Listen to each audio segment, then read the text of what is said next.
ಬರಗಾಲದಿಂದ ಕಂಗೆಟ್ಟಿರುವಂತಹ ರೈತ ವರ್ಗಕ್ಕೆ ಇವತ್ತು ಬಂಪರ್ ಗಿಫ್ಟ್ ಸಿಕ್ತು. ಕೃಷಿ ಹೈನುಗಾರಿಕೆ ಕೃಷಿ ಸಹಕಾರ ಸಂಘಕ್ಕೆ ಬರೋಬ್ಬರಿ 1 ಲಕ್ಷ ಕೋಟಿ ಹಣವನ್ನು ಕೊಟ್ಟಿದೆ ಕೇಂದ್ರ ಸರ್ಕಾರ. ಹಾಗೆಯೇ ಕೃಷಿ ಉತ್ಪನ್ನಗಳ ಮಾರಾಟ ವ್ಯವಸ್ಥೆಗೂ ಹಲವಾರು ಸುಧಾರಣಾ ಕ್ರಮಗಳನ್ನು ಕೈಗೊಂಡಿದೆ. ಈ ಮೂಲಕ ಸ್ವಾವಲಂಬಿ ಭಾರತದಲ್ಲಿ ಸ್ವಾವಲಂಬಿ ರೈತನಿಗೆ ಮಣೆ ಹಾಕಿದೆ ಕೇಂದ್ರ ಸರ್ಕಾರ.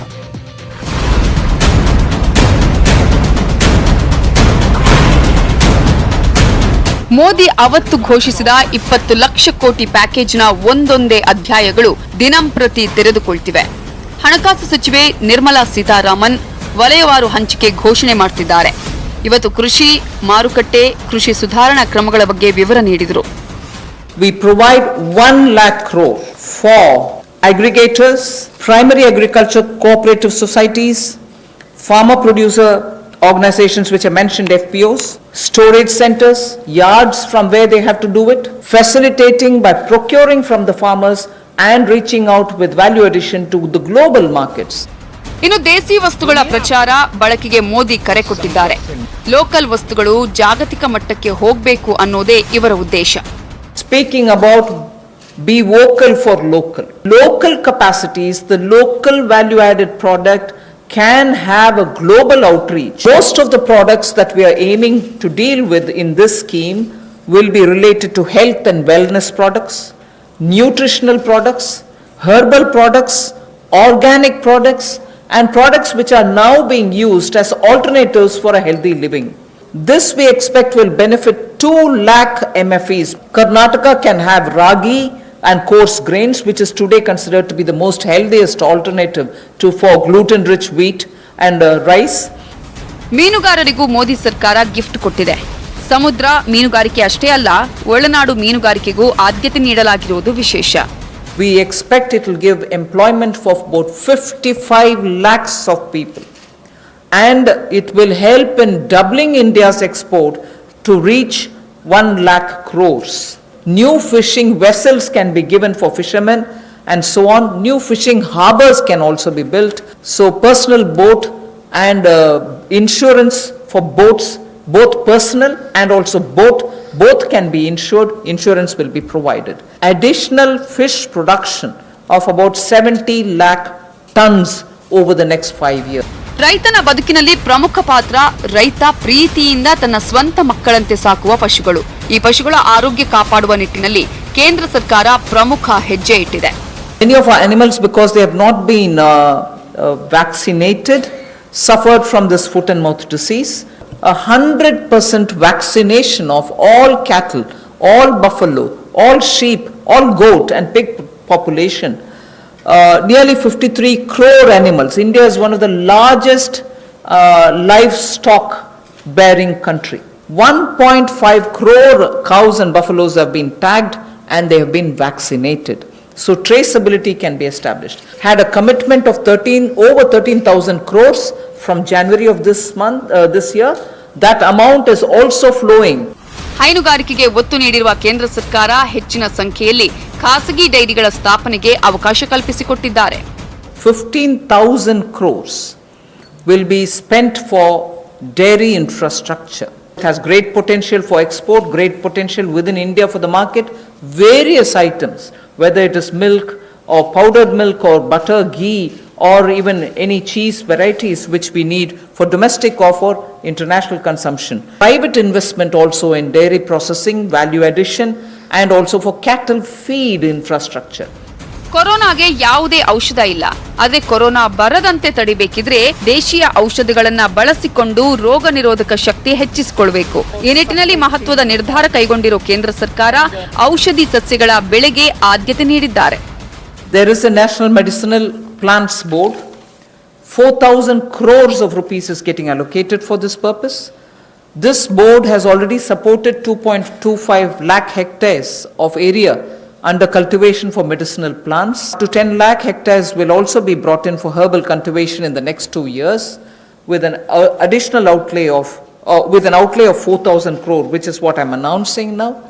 And this will help generate at least 5,000 crores of income for those farmers who are engaged in this cultivation. They can be herbal and medicinal plants grown. ಔಷಧಿ ಸಸ್ಯಗಳ ಜೊತೆ ಜೇನು ಸಾಕಾಣಿಕೆಗೂ ಕೇಂದ್ರ ಸರ್ಕಾರ ಆದ್ಯತೆಯಾಗಿ ಪರಿಗಣಿಸಿದ್ದು 500 ಕೋಟಿ ಘೋಷಣೆ ಮಾಡಿದೆ. Disappearing population of the bee, the honey bee, has led to crops now suffering for want of pollination agents. Beekeeping is an initiative which is recognized globally. 500 crores for beekeeping initiatives which will benefit 2 lakh beekeepers in the rural areas. ಇನ್ನು top two total ಅನ್ನೋ ಅಂಶ ಹೇಳಿದ್ರು Nirmala Sitharaman. Top ಅಂದ್ರೆ tomato, onion, potato ಎಂದರ್ಥ. ಈ 3 ಬೆಳೆಗಳಿದ್ದ operation green ಎಲ್ಲಾ ತರಕಾರಿ ಹಣ್ಣುಗಳಿಗೆ ಅನ್ವಯ ಮಾಡಲಾಗಿದೆ. Operation Greens is a scheme which is running at the moment to take care of tomatoes, onions and potatoes which are being cultivated, which come to feed the cities, and they've had very serious implication because they are perishable and they had to have distress sales. So farm level support needs to be given. 50% subsidy on transportation. They get also 50% subsidy for storage. ಈ 8 ಬಗೆಯ ಪ್ರೋತ್ಸಾಹ ಅನುದಾನ ನೀಡಿದ ಕೇಂದ್ರ ಸರ್ಕಾರ 3 ಬಗೆಯ ಸುಧಾರಣಾ ಕ್ರಮಗಳನ್ನು ಘೋಷಿಸಿದೆ. The Essential Commodities Act is an act which exists from 1955. This is an act which is very important, especially when it was promulgated. Indian farmers were trying to produce but not adequately because of the agricultural impetus which was needed, because they would want to export. We don't permit them to export because we want to be sure that India prices don't go up, and because of a flip-flop, sometimes farmers don't get the benefit, some other times the consumers suffer. So this Essential Commodities Act requires an amendment. ಕೃಷಿ ಮಾರುಕಟ್ಟೆ ವಿಚಾರದಲ್ಲಿ ಮಹತ್ವದ ನಿರ್ಧಾರ ಕೈಗೊಂಡಿರೋ ಕೇಂದ್ರ ಸರ್ಕಾರ ರೈತರಿಗಾಗಿ ಹಲವು ಅನುಕೂಲಗಳನ್ನು ಮಾಡಿಕೊಟ್ಟಿದೆ. To sell their produce at an attractive price. We shall bring a central law so that farmers will be able to have the choice to sell his produce at an attractive price. He has no barriers in interstate trade. So the interstate trade at the moment is restricted. It should be barrier free. We also want to make sure there is a framework for him to have his produce e-traded. He should be able to engage in e-trading of his produce. ಇನ್ನೊಂದೆಡೆ ರೈತರ ಬೆಳೆಗಳಿಗೆ ಉತ್ತಮ ಬೆಲೆ ಒದಗಿಸಬೇಕು, ಜೊತೆಗೆ ಗ್ರಾಹಕರಿಗೆ ಉತ್ತಮ ಗುಣಮಟ್ಟದ ಉತ್ಪನ್ನಗಳನ್ನು ಒದಗಿಸಬೇಕು ಅನ್ನೋ ನಿಟ್ಟಿನಲ್ಲಿ ಹಲವು ಕ್ರಮಗಳನ್ನು ಕೈಗೊಂಡಿದೆ ಕೇಂದ್ರ ಸರ್ಕಾರ. A predictable price, a predictable sale of his produce. So in order to bring in a certain certainty which is obtainable prior to his sowing, well before every season, assured price, return, quantity, it will lead to a lot of fairness for the farmer, large retailers and exporters, so that they will be able to fix their own fair price. ಇದು corona ವಿಶೇಷ 20 ಲಕ್ಷ ಕೋಟಿ ಪ್ಯಾಕೇಜ್ನಲ್ಲಿ ಕೃಷಿ ಪೂರಕ ಯೋಜನೆಗಳಿಗೆ ಕೊಟ್ಟಿರೋ ಉತ್ತೇಜನ ಅನುದಾನ. ಆದರೆ ದೇಶವ್ಯಾಪಿ ವಾಣಿಜ್ಯ ಹಾಗೂ ಸಹಕಾರಿ ಬ್ಯಾಂಕ್ಗಳಲ್ಲಿ ಸಾಲ ಮಾಡಿರೋ ಕೋಟ್ಯಾಂತರ ರೈತರಿದ್ದಾರೆ. ಈ ಸಾಲ ಮನ್ನಾ ಬಗ್ಗೆ ಕೇಂದ್ರ ಸರ್ಕಾರ ಘೋಷಣೆ ಮಾಡಬಹುದು ಅನ್ನೋ ನಿರೀಕ್ಷೆ ಈಗಲೂ ರೈತ ವಲಯದಲ್ಲಿದೆ. Bureau report, news 18 Kannada.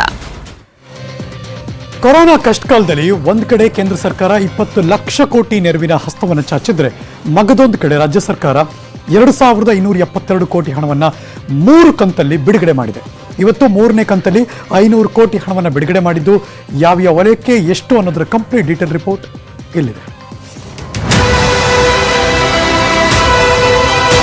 5,000 ರೂಪಾಯಿ ಪ್ರತಿಯೊಬ್ಬ ರೈತನು ಕೊಡೋದ್ರ ಮೂಲಕ 500 ಕೋಟಿ ರೂಪಾಯಿ ಈ ಸವಲತ್ತನ್ನು ಕೊಡ್ತಾ ಇದ್ದೇವೆ. ಮುಖ್ಯಮಂತ್ರಿ ಯಡಿಯೂರಪ್ಪ ಕೊರೋನಾ ಕಷ್ಟಕಾಲದಲ್ಲಿ ರಾಜ್ಯದ ರೈತರು, ಬಡ ಕೂಲಿ ಕಾರ್ಮಿಕರು ಸೇರಿದಂತೆ ಶ್ರಮಿಕ ವರ್ಗದ ಹಿತದೃಷ್ಟಿಯಿಂದ 500 ಕೋಟಿ ರೂಪಾಯಿ ಧನ ಸಹಾಯ ಬಿಡುಗಡೆ ಮಾಡಿದ್ದಾರೆ.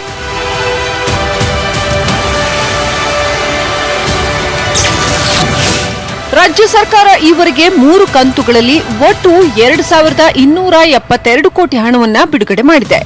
ಮೇ 7ರಂದು ಘೋಷಿಸಿದ್ದ ಮೊದಲ ಪ್ಯಾಕೇಜ್ನಲ್ಲಿ 1,610 ಕೋಟಿ, ಮೇ 14ರಂದು 2ನೇ ಪ್ಯಾಕೇಜ್ನಲ್ಲಿ 162 ಕೋಟಿ, ಹಾಗೆ ಇಂದು 3ನೇ ಪ್ಯಾಕೇಜ್ ಘೋಷಿಸಿರೋ ಯಡಿಯೂರಪ್ಪ ಬರೋಬ್ಬರಿ 500 ಕೋಟಿ ಧನ ಸಹಾಯ ನೀಡಿದ್ದಾರೆ. ಯಡಿಯೂರಪ್ಪ ತಮ್ಮ 3ನೇ ಕೊರೋನಾ ಪ್ಯಾಕೇಜ್ನಲ್ಲಿ ಮೆಕ್ಕೆಜೋಳ ಬೆಳೆಗಾರರ ಸಂಕಷ್ಟಕ್ಕೆ ಸಹಾಯಧನ ಘೋಷಿಸಿದ್ದಾರೆ. ರಾಜ್ಯದಲ್ಲಿ 10 ಲಕ್ಷ ಮೆಕ್ಕೆಜೋಳ ಬೆಳೆಯುವ ರೈತರಿದ್ದು ಪ್ರತಿ ರೈತನ ಅಕೌಂಟ್ಗೆ 5,000 ಹಣ ನೀಡುವುದಾಗಿ ಘೋಷಣೆ ಮಾಡಿದ್ದಾರೆ. ಅಲ್ಲದೆ ಈ ಹಿಂದೆ ಬಜೆಟ್ನಲ್ಲಿ ಘೋಷಣೆ ಮಾಡಿದಂತೆ ಅಪಘಾತದಲ್ಲಿ ಮೃತಪಟ್ಟ ಕುರಿ ಮೇಕೆಗಳಿಗೆ 5,000 ಪರಿಹಾರ ಧನ ನೀಡುವುದಾಗಿ ಘೋಷಣೆ ಮಾಡಿದ್ದಾರೆ. ಇನ್ನು ಇದರ ಜೊತೆ ಕೊರೋನಾ ವಾರಿಯರ್ಸ್ ಆಗಿ ಕೆಲಸ ಮಾಡ್ತಾ ಇರೋ ರಾಜ್ಯದ 40,200 ಆಶಾ ಕಾರ್ಯಕರ್ತೆಯರಿಗೆ ತಲಾ 3,000 ರೂಪಾಯಿ ಹಣ ನೀಡುವುದಕ್ಕೆ 12.5 ಕೋಟಿ ಅನುದಾನ ಘೋಷಣೆ ಮಾಡಿದ್ದಾರೆ. ಸುಮಾರು 10 ಲಕ್ಷ ಮೆಕ್ಕೆಜೋಳ ಬೆಳೆದಂತ ರೈತನಿದ್ದಾನೆ. ಪ್ರತಿಯೊಬ್ಬ ರೈತನಿಗೆ ಮಾರಾಟ ಆಗಿದ್ರೂ ಸಹ 5,000 ರೂಪಾಯಿ ಪ್ರತಿಯೊಬ್ಬ ರೈತನಿಗೆ ಕೊಡೋದ್ರ ಮೂಲಕ 500 ಕೋಟಿ ರೂಪಾಯಿ ಈ ಸವಲತ್ತನ್ನು ಕೊಡ್ತಾ ಇದ್ದೇವೆ. ಬಹುಶಃ ಮೆಕ್ಕೆಜೋಳ ಬೆಳೆದ ರೈತನಿಗೆ ಇದರಿಂದ ನೆಮ್ಮದಿ ಆಗುತ್ತೆ, ತೃಪ್ತಿ ಆಗುತ್ತೆ, ಸಮಾಧಾನ ಆಗುತ್ತೆ. ಇನ್ನು ಈ ನಡುವೆ ಎಪಿಎಂಸಿ ಕಾಯ್ದೆ ಬಗ್ಗೆ ತಪ್ಪು ಅಭಿಪ್ರಾಯ ವ್ಯಕ್ತವಾಗಿದೆ ಅಂತ ಸಿಎಂ ಹೇಳಿದ್ರು. ಅಲ್ಲದೆ ನಾನು ರೈತರ ಪರ ಬಜೆಟ್ ಮಂಡಿಸಿದ ಸಿಎಂ, ನನ್ನಿಂದ ಯಾವ ಕಾರಣಕ್ಕೂ ರೈತರಿಗೆ ಅನ್ಯಾಯ ಆಗಲ್ಲ, ರೈತರು ಬೆಳೆದ ಬೆಲೆಗೆ ಉತ್ತಮ ಬೆಲೆ ಕೊಡಿಸುವ ಉದ್ದೇಶ ಹೊಂದಿದ್ದೇನೆ ಎಂದರು. ನನ್ನ ಬೆಳೆ ನನ್ನ ಹಕ್ಕು, ಇದನ್ನು ಕ್ವಶನ್ ಮಾಡಕ್ಕೆ ಯಾರಿಗೂ ಅಧಿಕಾರ ಇಲ್ಲ. ಇದು ಜಾರಿಗೆ ಬರಬೇಕು ಅನ್ನುವಂಥದ್ದೇ ಪ್ರಧಾನಿಯವರ ಅಪೇಕ್ಷೆ. ಆ ತೀರ್ಮಾನವನ್ನು ಇವತ್ತು ನಾವು ತಗೊಂಡಿದ್ದೇವೆ. ಇದೊಂದು ಐತಿಹಾಸಿಕ ತೀರ್ಮಾನ. ನಾನು ನಿಮ್ಗೆ ಹೇಳ್ತೇನೆ, 100ಕ್ಕೆ 99 ಜನ ರೈತರು ಇದನ್ನು ಸ್ವಾಗತ ಮಾಡ್ತಾರೆ. ಒಂದು ಕಡೆ ಕೇಂದ್ರ ಸರ್ಕಾರ ರೈತರ ಪರವಾಗಿ ಲಕ್ಷ ಕೋಟಿ ಹಣವನ್ನ ಕೊರೋನಾ ಕಷ್ಟಕಾಲದಲ್ಲಿ ಬಿಡುಗಡೆ ಮಾಡಿದ್ರೆ, ಇತ್ತ ರಾಜ್ಯ ಸರ್ಕಾರವು ರೈತರ ಬೆನ್ನಿಗೆ ನಿಂತಿರೋದು ರೈತರಲ್ಲಿ ಮತ್ತಷ್ಟು ವಿಶ್ವಾಸವನ್ನ ಹೆಚ್ಚಿಸುತ್ತಿದೆ. Bureau report, News18 Kannada. ಇನ್ಮುಂದೆ ಅಂತರ್ ಜಿಲ್ಲೆಗಳಿಗೆ ಪ್ರವಾಸ ಮಾಡುವ ಜನರಿಗೆ ಸೋಂಕಿನ ಯಾವುದೇ ಗುಣಲಕ್ಷಣ ಇಲ್ಲ ಅಂದರೆ ಕ್ವಾರಂಟೈನ್ ಮಾಡೋದಿಲ್ಲ ಅಂತ ಆರೋಗ್ಯ ಇಲಾಖೆ ಘೋಷಣೆ ಮಾಡಿದೆ. ಇನ್ನು ಮದುವೆ, ಸಭೆ, ಸಮಾರಂಭಕ್ಕೆ ಸೇರಿದಂತೆ ಈ ಹಿಂದೆ ಇದ್ದ ನಿಯಮಗಳನ್ನೇ ಮುಂದುವರಿಸಲಾಗಿದೆ. ಆರೋಗ್ಯ ಸೇತು ಆ್ಯಪ್ ಡೌನ್ಲೋಡ್ ಮಾಡಿಕೊಂಡಿರಬೇಕು ಅಂತ ತಿಳಿಸಲಾಗಿದೆ. ಶಾಲೆಗಳ ಕೊರೋನಾ ಎಫೆಕ್ಟ್ನಿಂದ ಶಾಲೆಗಳನ್ನು ಶಿಫ್ಟ್ಗಳಲ್ಲಿ ನಡೆಸೋದಕ್ಕೆ ಸರ್ಕಾರ ಚಿಂತನೆ ನಡೆಸಿದೆ. ಲಾಕ್ಡೌನ್ ತೆರವು ಬಳಿಕ ಹಲವು ಪಾಳಿಯಲ್ಲಿ ಶಾಲೆಗಳು ನಡೆಯುತ್ತೆ ಅನ್ನೋ ಮಾತುಗಳು ಕೇಳಿ ಬರ್ತಾ ಇದೆ. ಮೊದಲ ಪಾಳಿ ಹಾಗೂ ಎರಡನೇ ಪಾಳಿಯಲ್ಲಿ ಶಾಲೆಗಳನ್ನು ನಡೆಸೋದಕ್ಕೆ ಸಿದ್ಧತೆ ನಡೆದಿದ್ದು, ಮೊದಲನೇ ಪಾಳಿ ಬೆಳಗ್ಗೆ 7:50ರಿಂದ 12:20ರವರೆಗೆ ಹಾಗೂ ಎರಡನೇ ಪಾಳಿ ಮಧ್ಯಾಹ್ನ 12:10ರಿಂದ ಸಂಜೆ 5 ಗಂಟೆವರೆಗೆ ನಡೆಯುತ್ತೆ ಅಂತ ಸಾರ್ವಜನಿಕ ಶಿಕ್ಷಣ ಇಲಾಖೆ ಆದೇಶ ಹೊರಡಿಸಿದೆ. ಇನ್ನು ಒಂದು ಬೆಂಚ್ನಲ್ಲಿ ಕೇವಲ 3 ಜನರನ್ನು ಮಾತ್ರ ಕೂರಿಸಬೇಕು, ಸಾಮಾಜಿಕ ಅಂತರ ಕಾಯ್ದುಕೊಳ್ಳೋಕೆ ಸೂಚಿಸಿ ಆದೇಶವನ್ನು ನೀಡಿದ್ದಾರೆ.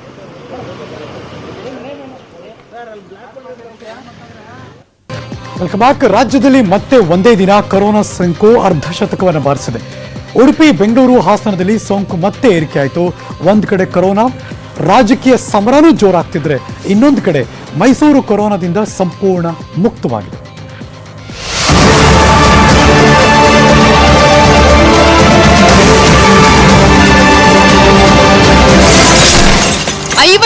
ದಿನಗಳಲ್ಲಿ 565 ಸೋಂಕು, 15 ದಿನಗಳಲ್ಲಿ 491 ಕೊರೋನಾ ಕೇಸ್. ಇಂದು 69 ಕೇಸ್, 1 ಸಾವು, ಒಟ್ಟು 1056 ಕೇಸ್.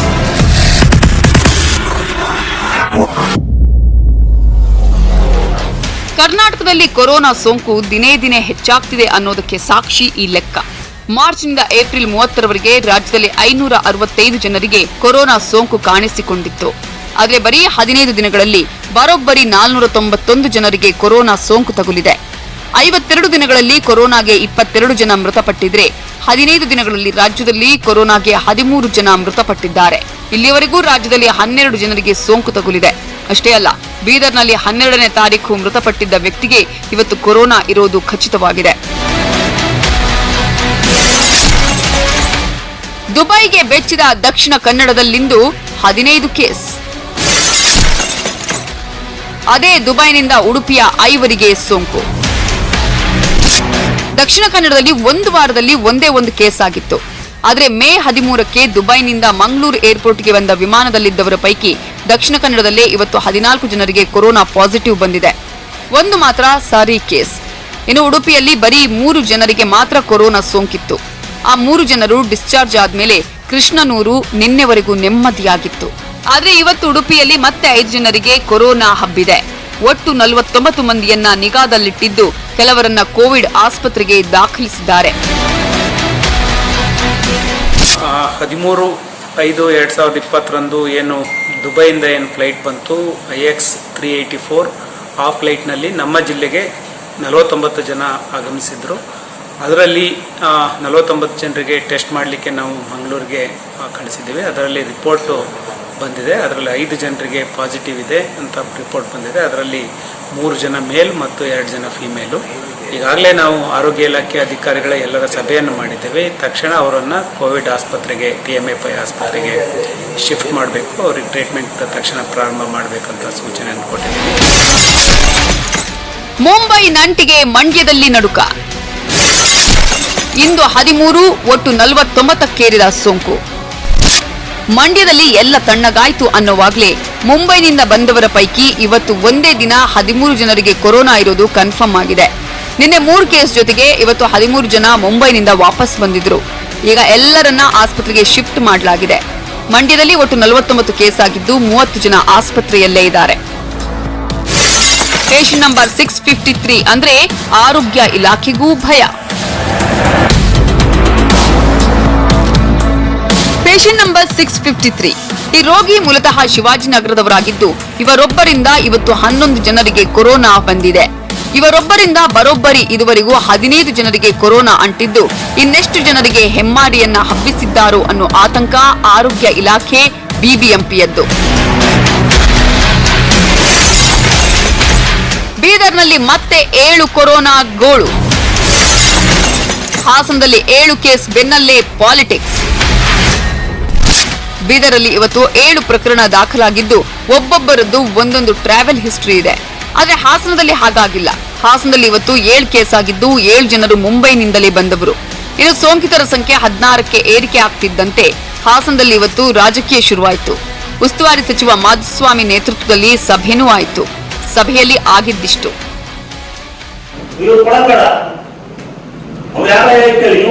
ಕಮಿಷನ್ ನಾ ಕೊಡೋದಿಲ್ಲಪ್ಪ, ಇಲ್ಲಿಂದ ಅಲ್ಲಿಂದ ಪ್ರಾಣದಲ್ಲಿ ನಾನು ಹೊಡಿಕೆ ಅಂತ ಹೇಳಿ ಹೋಗಿ ಅವರು ಬದುಕ್ಲಿ, ಎಲ್ಲಿ ಬದುಕಿದಾರೆ ಅಲ್ಲಿ ಬದುಕ್ಲಿ, ಸತ್ರ ಅಲ್ಲೇ ಸಾರಿ ಬದುಕ್ಲಿ. ಏನ್ ಮಾಡಕ್ಕಾಗ? ಅದು ಬಾಂಬಿ ಬಂದು ಹೋಗ್ತಾರ, ಬಾಂಬಿಂದ ಕರ್ನಾಟಕಕ್ಕೆ ಬಂದು ಹೋಗ್ತಾರ. ಅವರು ಕಿವಿಗೆ ಹೇಳಿದಂಗೆ ಯಾವುದೇ ಕಾರಣಕ್ಕೂ ಕಾರ್ಮಿಕರನ್ನ ಹೊರತರಿಸಿ ನೀವು ಆರ್ಥಿಕ ಚಟುವಟಿಕೆ ಮುಂದುವರಿಸಿ ಅಂತ ಹೇಳಿದ್ರೆ ಆಚಾರವಿರೋರು ಯಾರು ಹೋಗಿ ಆ ಕೆಲಸ ಮಾಡಕ್ಕಾಗಲ್ಲ. ನಮ್ ಕೆಲಸ ನಾವು ಮಾಡಕ್ಕಾಗಲ್ಲ, ಅವ್ರ ಕೆಲಸ ನಾವು ಮಾಡಕ್ಕಾಗಲ್ಲ. ಹಾಗಾಗಿ ಯಾರ್ಯಾರು ಯಾವ್ಯಾವ ಕೆಲಸ ಮಾಡ್ಬೇಕು ಆ ಕೆಲಸ ಮಾಡಬೇಕು. ಹಾಸನ ಜಿಲ್ಲೆನಲ್ಲಿ ಯಾರಿದ್ರು ಅವ್ರು ಯಾರೂ ಈ ರೋಗದ ಸೋಂಕಿಗೊಳಗಾಗಿಲ್ಲ. ಮತ್ತೆ ನಾವು ರಾಷ್ಟ್ರೀಯ ಒಂದು ಪಾಲಿಸಿ ಪ್ರಕಾರ ಯಾವ್ಯಾವ ರಾಜ್ಯದವರು ಎಲ್ಲೆಲ್ಲಿ ವಾಪಸ್ ಹೋಗ್ತೀವಿ ಅಂತ ಹೇಳಿ ಅಪೇಕ್ಷೆ ಪಡ್ತಾರೆ ಅವರವ್ರ ಊರುಗಳಿಗೆ, ಅವ್ರವ್ರ ತಾಲೂಕಿಗೆ, ಅವನ್ನ ಫೆಸಿಲಿಟೇಟ್ ಮಾಡೋದು ನಮಗೆ ಅನಿವಾರ್ಯ ಆಗಿದ್ದ ಕಾರಣ ಹಾಸನಕ್ಕೆ ಬರಬೇಕು ಅಂತೇಳಿ ಬಹಳ ಅಪೇಕ್ಷೆ ಪಟ್ಟು ಸೇವಾ ಸಿಂಧುನಲ್ಲಿ ಅರ್ಜಿ ಹಾಕಿದವ್ರನ್ನ ಹಾಸನಕ್ಕೆ ಬರಲಿಕ್ಕೆ ನಾವು ಅವಕಾಶ ಮಾಡಿಕೊಟ್ವಿ. ಇನ್ನು ಕಲಬುರಗಿಯಲ್ಲಿ ಇವತ್ತು ಮತ್ತೆ 3 ಕೇಸ್ ದಾಖಲಾಗಿದೆ. ಚಿತ್ರದುರ್ಗದಲ್ಲಿ 2 ಕೇಸ್, ಕೋಲಾರ, ಬಾಗಲಕೋಟೆ ಹಾಗೂ ಶಿವಮೊಗ್ಗದ ತೀರ್ಥಹಳ್ಳಿಯಲ್ಲಿ ತಲಾ 1 ಕೇಸ್ ದಾಖಲಾಗಿದೆ. ಇನ್ನು ಬೆಳಗಾವಿಯಲ್ಲಿ ಸೋಂಕಿತ ಗರ್ಭಿಣಿ ಮುಂಬೈನಿಂದ ಬಂದಿದ್ದು ಆಕೆಯ ಸಂಪರ್ಕದಲ್ಲಿದ್ದವರ ಹುಡುಕಾಟ ನಡೀತಾ ಇದೆ.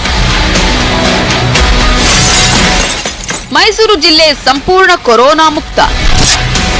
ಇವತ್ತು ಸಂಜೆ ಆರೋಗ್ಯ ಇಲಾಖೆ ಬಿಡುಗಡೆ ಮಾಡಿರೋ ವರದಿಯಲ್ಲಿ ಮೈಸೂರಿನ ಪಾಲಿಗೆ ಸಿಹಿ ಸುದ್ದಿ ಸಿಕ್ಕಿದೆ. ಮೈಸೂರಲ್ಲಿದ್ದ 90ಕ್ಕೆ 90 ಕೊರೋನಾ ಸೋಂಕಿತರು ಸಂಪೂರ್ಣ ಗುಣಮುಖರಾಗಿದ್ದಾರೆ. ಇದರಲ್ಲಿ 88 ಜನ ಮೈಸೂರಿನವರಾಗಿದ್ರೆ 2 ಕೇರಳದವರಿದ್ರು. ಇದಿಷ್ಟೇ ಅಲ್ಲ, ರಾಜ್ಯದಲ್ಲಿ ಇವತ್ತು 20 ಜನ ಸೇರಿ ಈವರೆಗೆ ಒಟ್ಟು 480 ಜನ ಗುಣಮುಖರಾಗಿದ್ದಾರೆ. 539 ಜನ ಸೋಂಕಿನಿಂದ ಆಸ್ಪತ್ರೆಯಲ್ಲಿದ್ರೆ ಸಾವಿನ ಸಂಖ್ಯೆ 36ಕ್ಕೆ ಏರಿದೆ.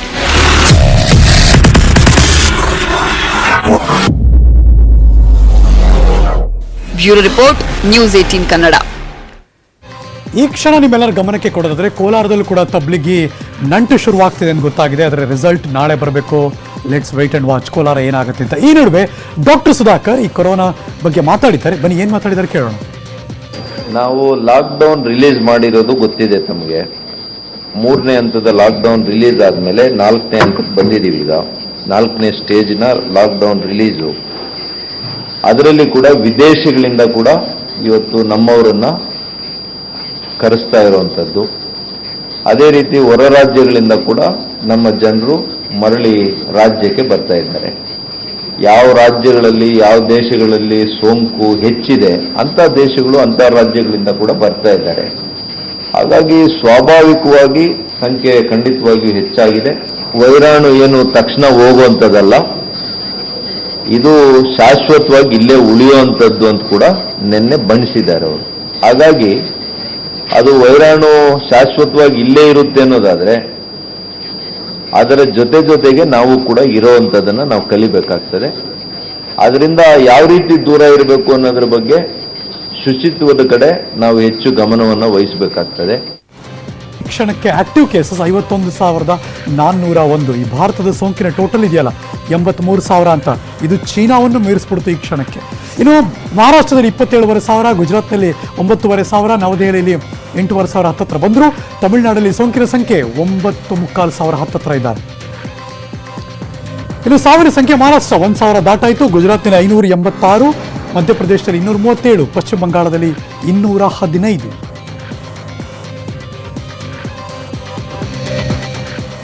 ಇನ್ನು ಕೊರೋನಾ ಅಟ್ಟಹಾಸಕ್ಕೆ ವಿಶ್ವದ ವಿಚಾರಕ್ಕೆ ಬರೋಣ. 3 ಲಕ್ಷಕ್ಕೂ ಹೆಚ್ಚು ಮಂದಿ ಸಾವನ್ನಪ್ಪಿದ್ದಾರೆ. ನೀವು ನೋಡ್ತಿರುವಂತಹ ದೃಶ್ಯ ವಿಶ್ವದಲ್ಲಿ ಅಮೆರಿಕ 14,60,000 ಚಿಲ್ಲರೆ, ಸ್ಪೇನ್ನಲ್ಲಿ 2,74,367, ಇಟಲಿ 2,23,000 ಚಿಲ್ಲರೆ, ಬ್ರಿಟನ್ 2,36,711 ಜನ ಕೊರೋನಾ ಸೋಂಕಿತರು. ಇನ್ನು France 1,78,870, Germany 1.25 lakh, Russia 2.5 lakh ದಾಟಾಯಿತು. ಭಾರತ 83,072, ಚೀನಾವನ್ನು ಮೀರಿಸಿತು ಭಾರತ ಈ ಕ್ಷಣಕ್ಕೆ. ಇನ್ನು ಸಾವಿನ ಸಂಖ್ಯೆ ಅಮೆರಿಕಾಗೆ ನಂಬರ್ 1 87,025, ಇಟಲಿ 31,368, ಸ್ಪೇನ್ 27,500, ಫ್ರಾನ್ಸ್ 27,500. ಇನ್ನು ಬ್ರಿಟನ್ 33,998, ಇನ್ನು 34,000 ಬಂದರು. ಜರ್ಮನಿ 8,000 ಬಂದರು. ಇರಾನ್ 7,000 ಬಂದರು. ಭಾರತ 2,649. ಇಲ್ಲಿಗೆ ಇವತ್ತಿನ ಅಗ್ರ ರಾಷ್ಟ್ರೀಯ ವಾರ್ತೆಯನ್ನು ಮುಗಿಸಿ ನಾನು ಹೋಗ್ಬಿಡ್ತೀನಿ. ಕೆಲವೇ ಕ್ಷಣದಲ್ಲಿ ಬಿಗ್ ಸ್ಟೋರಿ ನಿಮ್ಮ ಮುಂದೆ ಬರ್ತಾ ಇದೆ, ನೋಡೋದನ್ನು ಮಾತ್ರ ಮಿಸ್ ಮಾಡಬೇಡಿ. ಪಕ್ಕಾ ಸುದ್ದಿಗೆ ನೋಡ್ತಾ ಇರಿ News18 ಕನ್ನಡ. ಜಾಲ ನಮ್ಮದು, ಬಲ ನಿಮ್ಮದು.